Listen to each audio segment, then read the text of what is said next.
gitu ya kan. Terus dia ada batuk, terus ada apa sih namanya, kayak muntah panas gitu ya kan.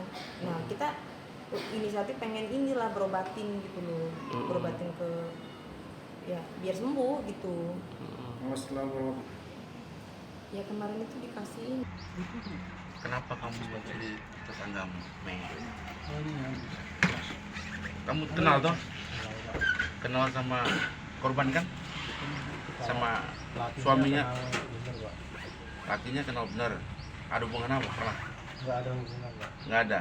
Pernah main ke rumah situ? Nggak, Pak. Bagus, panen dibeli paling murah 15.000 baru bisa jalan. Kalau cuma 10.000 rugi, mendingan tanam singkong, tanam jagung, tanam padi.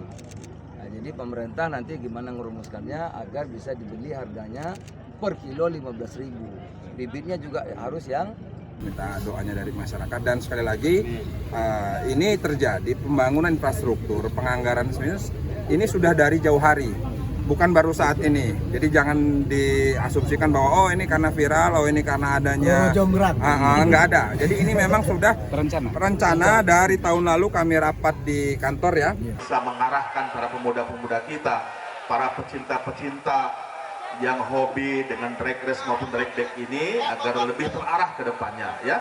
Dan mudah-mudahan satu harapan saya dengan acara kita hari ini, sukses penyelenggaraannya, sukses prestasinya, sukses juga dalam hal-hal yang lainnya.